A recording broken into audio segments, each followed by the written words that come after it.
ไทยตายย้อนปากไทยตายย้อนข้าวก็แม่นปากเข้ามาปากงี้ปากโอดปากบ่มีปานนั้นปานใดหรือบทเรียนเพิ่นว่าปากนะนำการเรียน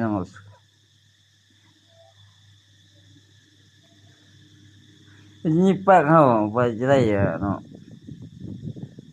ไทยตายย้อนข้าวมีเรื่องนั้นข้าวไปหมดลาวตายย้อนเกียรติหยัง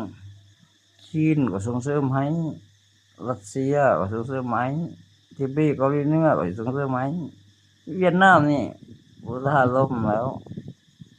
คือประเทศเดียวกันแต่เฮาบ่ห้ามบ่หนังสือคือปาลีซีว่าบ่แม่น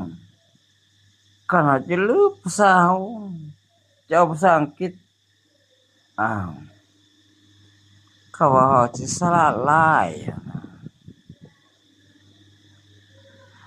ต้องน้อยๆค่อยๆไปเรียนอยู่เวียดเรียนนำปารีซีนำอันโฮจิมินห์นำพี่น้อยนางสังแยกเจ้านี่อย่าหลอกลวงข้อยได้ข้อยอยู่ปูอยู่ป่าหลายข้อยทุกข์บ่ได้ข้อยสิหาเจ้านั้นบ่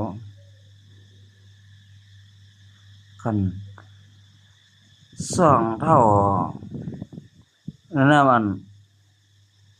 ไผเฮากับอันไผผู้ๆใหญ่ๆอยู่ประเทศจีนตะกี้เขาพิดกันได้มีสงครามเหยียดออกเจ็ดว่าตีกันเนี่ยฝั่งนั้นลูกเขยลูกไผ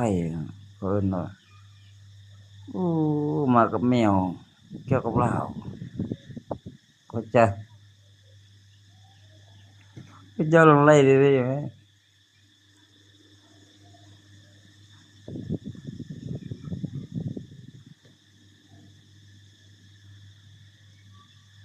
เพิ่นนั่นโฆษณามื้ออื่นสิไปเวียกแล้วมื้ออื่นเฮ็ดบ่ได้ก็ไปเวียกเพราะว่ามื้ออื่น